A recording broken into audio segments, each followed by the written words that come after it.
Hello, and welcome to Season 2 of the Leaders Playlist. My name is Renae Craven, and this season we're doing something slightly different. We are going to be discussing books that we have read together in our weekly book clubs. To kick things off, Anita, Burke and myself will be reviewing the book The Fifth Discipline by Peter Senge. Join us as we discuss what we learnt from reading this book and how we would potentially apply our learnings in organisations that we work within. We hope you enjoy. Hi, Anita. How are you? Hi, Renae. I'm good. How are you? Good. Thank you. I have to say I'm a little bit relieved that we finished this book. Oh, me too. Very. It's been a long time. I know. For our listeners, we've just finished reading The Fifth Discipline by Peter Senge, and we started it late December last year, 2022. Yeah. Yep, it might have been early December. It was December. It's taken us. It's now June. So we have we aim to have a weekly book club. Sometimes life gets in the way and we don't catch up every week, but mostly we're pretty good with our weekly book clubs. I don't know about you, but I feel like this book is a good book to book club so that you only read that one chapter or two chapters or whatever every week and you have time to digest it and then chat about it. Yeah, I agree. I think if you were trying to read it constantly without a checkpoint, you would probably give up in the early stages. Is exactly what I did in, I think, 2016, 17. I tried to read this book. I understand why it was recommended to me because it gives good insight into how people and organizations function at that system level. But yeah, reading it on my own back then, I got pretty bored. That's probably the right word. It is a little bit textbooky. It's not it's not a fun, easy read. Yeah. But I found the first couple of parts to be very textbooky and a little bit laborious. And then once you got to part 3, for me, when it got into the 5 disciplines itself, that's where it got a little bit more interesting and you were able to more apply those things to actual scenarios that you've had in the past or experiences you've been through. And that was where our conversations got a little bit more in-depth and interesting as well each week. Yeah. As I was reading this book, the first time I was drawing little diagrams, system diagrams for scenarios that I was going through at the time. And they were still in this book when I read it again. And it was interesting to kind of have those still there and to go, oh yeah, that still makes sense. Yeah, I remember that. And I remember trying to unpack that. It was good to also read it again with, 5, 6, 7 years more experience. Yeah. To relate things to and really dig in deep. So we're done. Peter wrote this book originally in 1990, which was 33 years ago. How is that possible? I know. And then he updated it in 2006. So 17 years ago, he updated it. And, even now it's almost 20 years old again. Oh my gosh. So yeah, it's really depressing. I found this book a little bit depressing considering it is that old and we still see this in organisations today. Yeah, true. And a lot of some of the things he talked about in terms of the negatives or the ways that organisations work. I think one of the early chapters was about learning disabilities and those things still being very present in organisations that they really haven't evolved as much as they should have. Yeah. Large organisations particularly. So the way we thought we would tackle this wrap up of the book, I guess, is to highlight some key learnings that we each had. Did you want to kick off with one of your key learnings? Yeah, happy to. And interestingly, I kind of pulled my key learnings from the 5 disciplines. And probably not surprisingly, the first one was systems thinking based because that was kind of, the culmination of everything came together in that final discipline. And I think there was there was a really huge emphasis on systems thinking, even throughout the book before he got to that particular discipline towards the end. And systems thinking is something that I've been familiar with for a long time. I've read other books about, it's been talked about in organisations I've worked in a lot, but I really like the way that he created an understanding of systems thinking around the interconnectedness of relationships and different elements of an organisation within a business and even beyond business. So thinking that system thinking being really kind of big and worldly. Thought he had some really great methods in there on how to put systems thinking into practice. And the relation of systems thinking to me to agile ways of working, those back loops he talked about, and really understanding the complexities of systems to help inform decisions as well. The self-organising teams and the decentralised decision-making used in systems thinking, really loved that stuff. It's sort of ingrained that systems thinking stuff into my head where other books hadn't done it so well for me. And I think the key to it is figuring out a way to use those practices and practice them so that it really gets into your subconscious. It becomes something that you just do rather than having to implement those specific ways of doing things across what you're doing. It just kind of happens automatically. Yeah. I mean, reading this book, especially the systems thinking part of it that you just described, I'm generalizing here, but a lot of people say systems thinking and they think they understand what it is. Yeah. And you hear it, it's a term that's just bandied about in organizations. And I think next time I hear that, if the timing is right, I'll go, well, let's try drawing this system. Yes. And see what kind of system it is. Are we reinforcing it?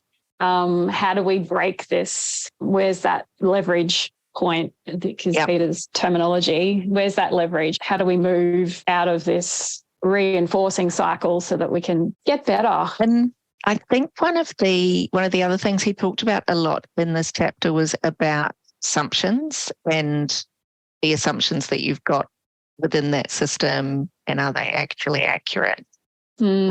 Or just the bias that you're bringing to people. So that would be a good way to test that in that scenario. Yes, if you're getting people to draw that out, and one person's assumptions are going to be different to the person sitting next to them. So, getting it clear on a page or whiteboard that what those are and what those assumptions are around the system would be really powerful.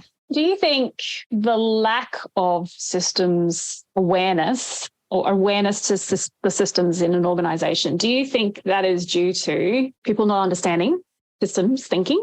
Or do you think it's due to not having time to drill into the real root cause and stuff and how to change it, or something else? Good question. I think it's probably a little bit of both. I think there's a huge assumption about what systems thinking is, and so people apply that. I think the application is probably not as big as it needs to be, and therefore when that's in their head and they're using their own assumptions around systems thinking, they're not testing it against next person's or the group's assumptions of systems thinking as well, and what's within the system and what's influenceable or that can be shifted and changed within the system that'll have an impact. Yeah, I think it's probably a combination of those things. I think, because as you mentioned before, there is people throw the term around because it's kind of trendy or good thing to know and consider, but are they actually using it to the full advantage?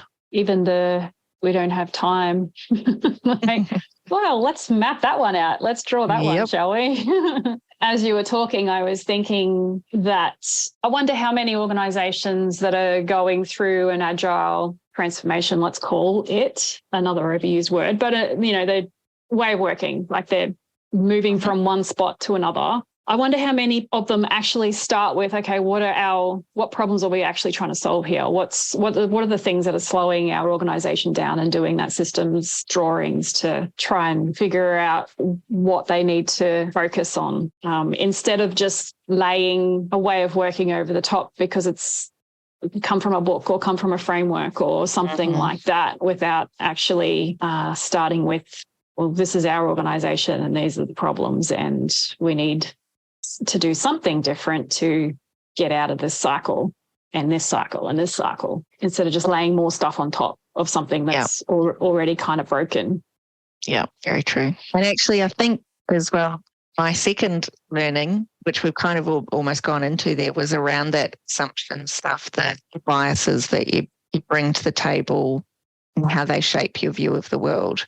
So that definitely feeds into the systems thinking stuff, but it was also around being able to challenge your own biases and really figuring out where you needed to adapt those. And there was something that we talked about in this one. There was sort of a reference to a scale of participative versus reflective openness, which I now have on my whiteboard behind me as a scale, which I really liked. And we talked about potentially using that in facilitation of workshops and things like that to really be able to grade where you're at in the, am I really open in a way that I can think about and potentially change my own opinion and bias?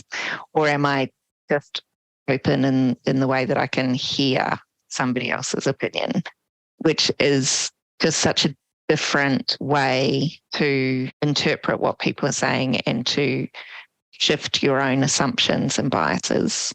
So I really liked that. And I've used it since that scale and I will continue to use it. That's probably the major thing I will take away and regularly use. Mental models, I think, is the language that Peter uses for, those biases and ways of thinking about things. I don't know if you had this chapter, The Leader's New Work. Did you have that chapter in your book? Oh, yeah. For our listeners, Anita had the original version, 1990, and I had the updated one. So it was really interesting to see the differences between the two publications. But my book is so old, the pages have gone brown.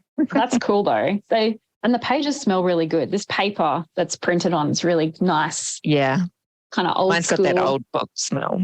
Yeah, it's very nice. Just need a leather bound cover and we'll be fine. That's it. One of my key learnings came from the Leader's New Work chapter, and I really like the way that he described what a leader was or what a leader is through some of the stories that he used throughout the book, actually, with some examples. So he always kind of cemented what he was trying to say with some examples. There's one here, there's a story of one of the leaders from Intel, and it's an old story, but he kind of said that local leaders, for testing the efficacy of systems thinking tools and for working with mental models, for deepening conversations and for building shared visions that connect to people's reality, and for creating work environments where learning and working are integrated. Without effective local line leaders, new ideas, no matter how compelling, do not get translated into action, and the intention behind change initiatives from the top can easily be thwarted. Leaders are helpers, seed carriers, and connectors. They work closely with local line leaders in building local capacity and integrating new practice. They're vital for spreading new ideas and practices. They must take responsibility for ensuring the existing of credible and uplifting guiding ideas in the organisations.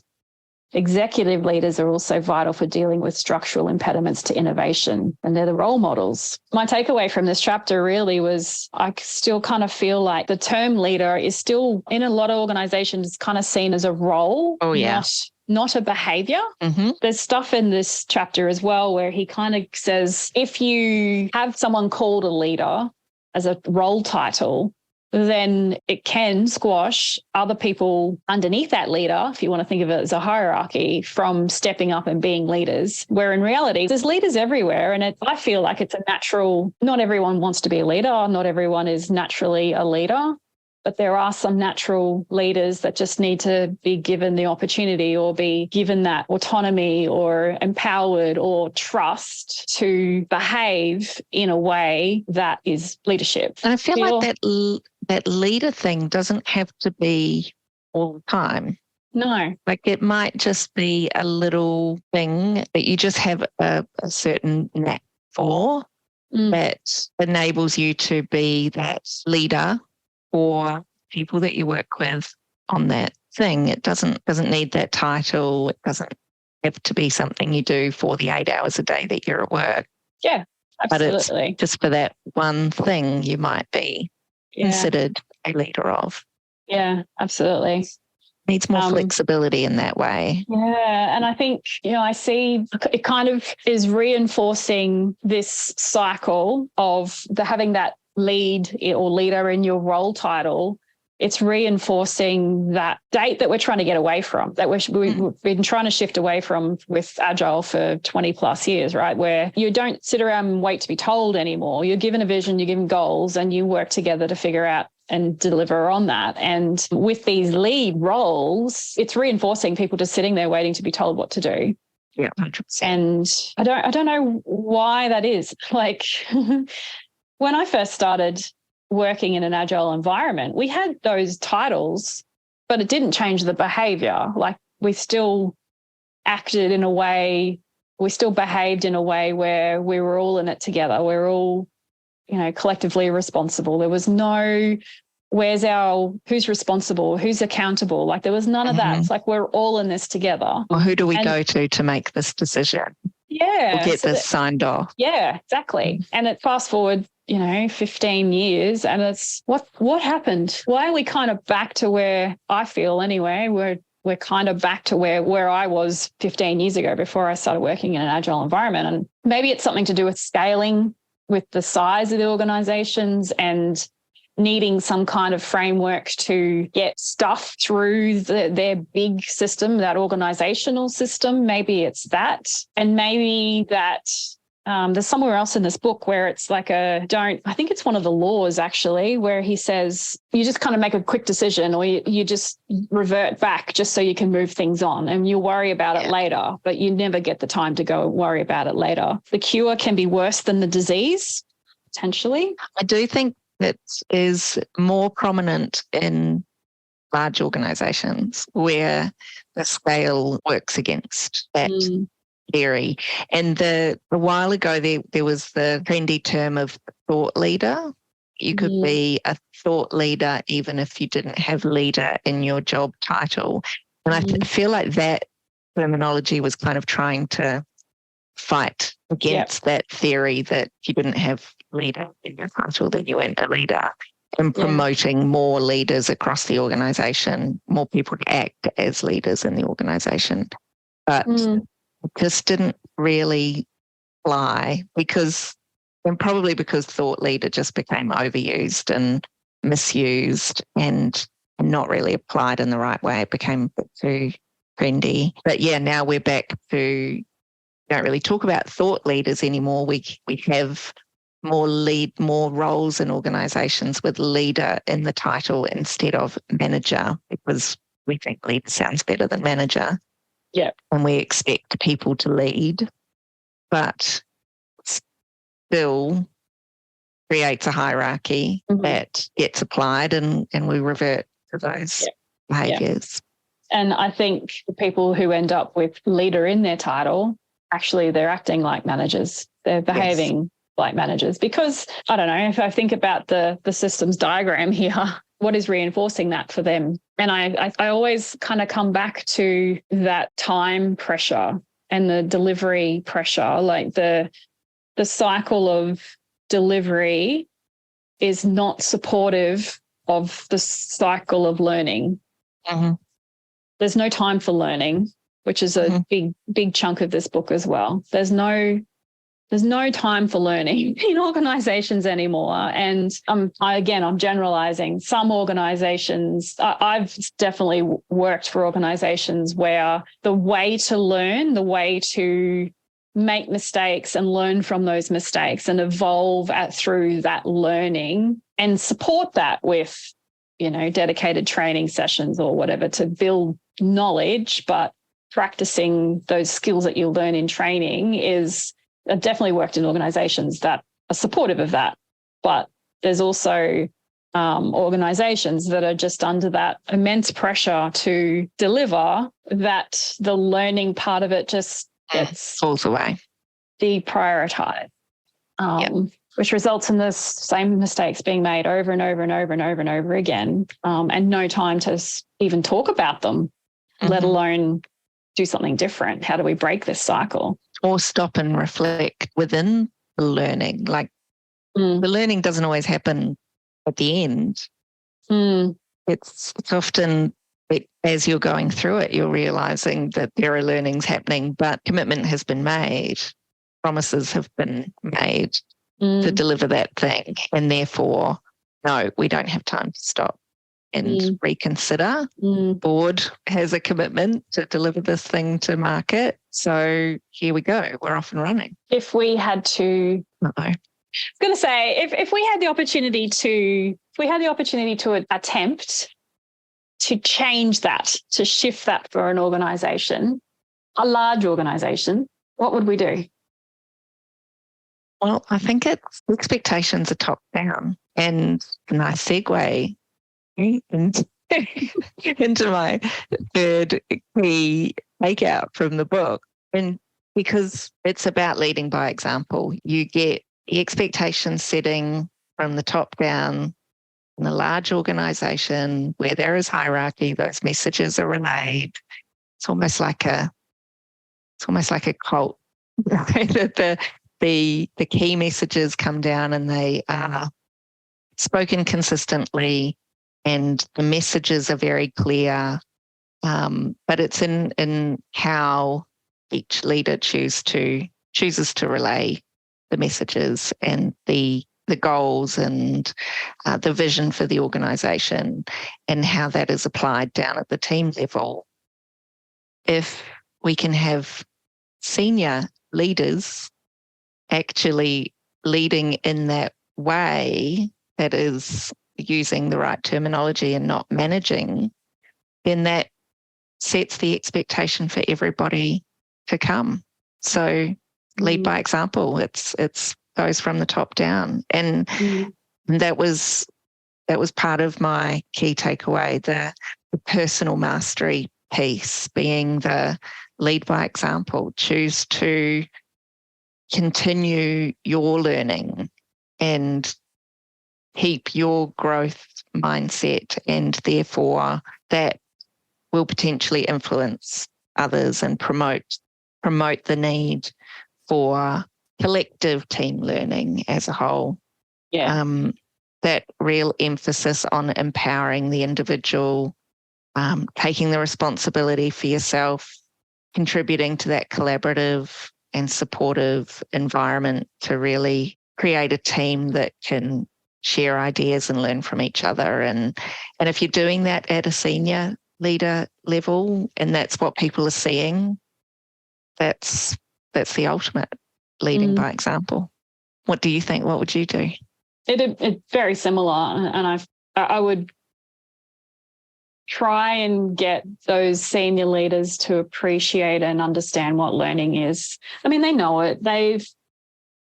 We all went to school. We've all been on training courses. We know at some point in our careers, I would hope that we've all had a chance, an opportunity to really experience what it's like to learn and grow as a person. As an adult. As an adult. I don't mean just going on a training course and then going straight back into work and not ever looking and forgetting everything that you've learned. I really hope everyone has at least had that opportunity once in their lives in their careers, to really truly understand what it felt like and create that opportunity then for people that report to them, if you want to use that terminology, and just let that spread through the organisation. And I know there's pressure to deliver.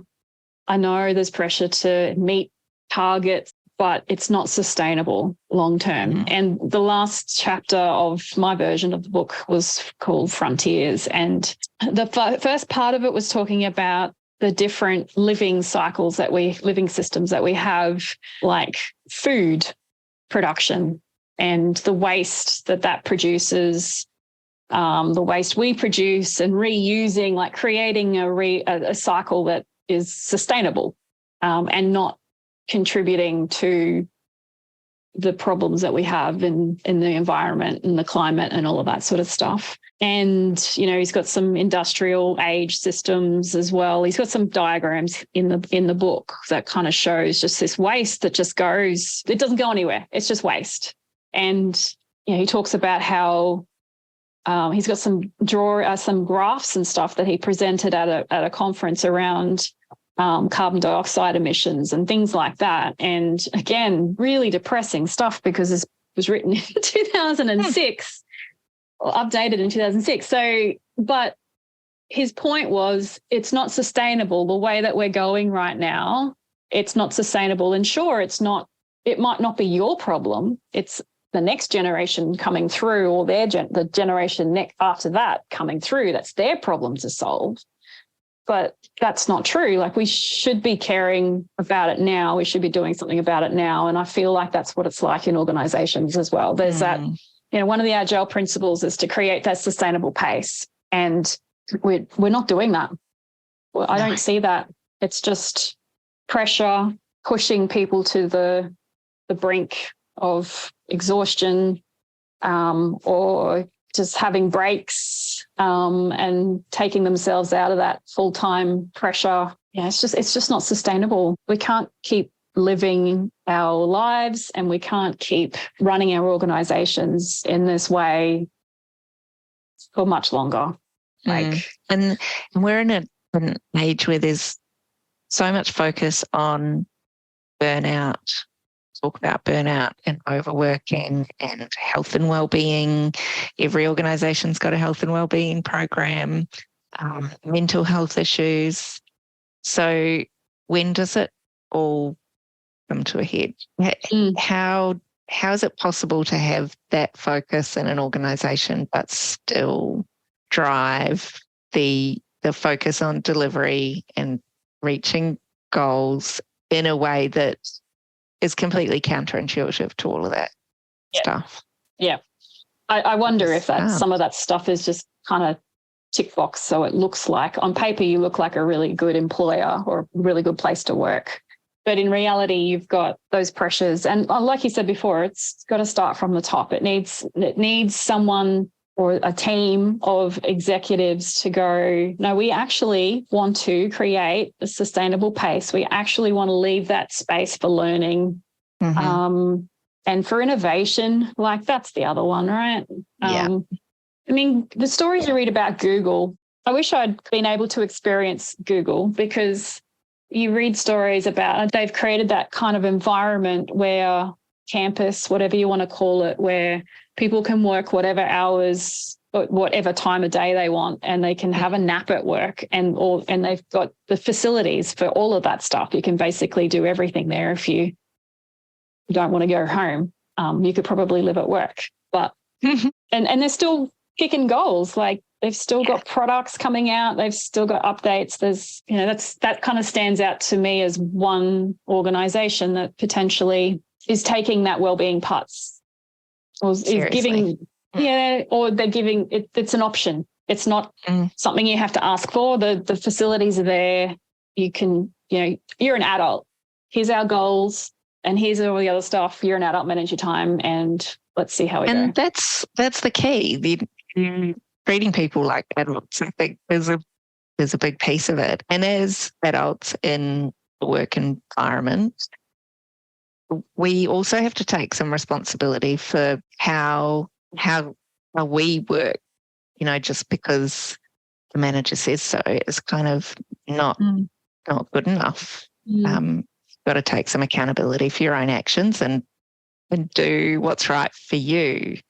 And I think that a lot of people do feel responsibility and commitment and loyalty to their organisation, to their team, but also overwork and burnout and just doing what needs to be done. So, that is there's both elements. You can take your own personal responsibility for things. And I think that is part of the personal mastery stuff that he talks about, as well as feeling like you're in a safe space to be able to do that. That's where it comes from, the top down. Yeah. So, Anita, do we recommend this book to others? I think I do, but I think it comes with the warning that it takes some getting into.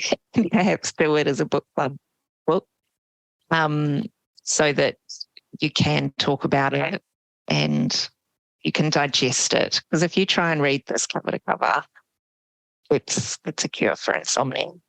But if you can maybe skim read the first couple of parts and get into the 5 disciplines, that's where it gets interesting and valuable. Yeah. Yeah, I'm the same. I think I'm very happy that I finished the book, that I can now say I've read the entire 5th discipline. I think it would be a really good read for, I don't know, I think anyone going through some kind of transformation, but particularly useful for coaches, agile coaches, to understand that systems thinking a little bit more, kind of, understand it enough that you can then go and explore other things around systems thinking, training courses, things like that, if you wanted to. But also, I think it's a really good book for leaders to read. And I think it would be a really good book for leaders to book club, actually. Leaders should totally have a book club. Absolutely. So, yeah, that's who I think would get the most benefit out of reading this right now. I agree. We finally got around to recording one of our book clubs. Yay! Until next book. Till next book. Yes. Thanks, Renae. Thanks for the chat today.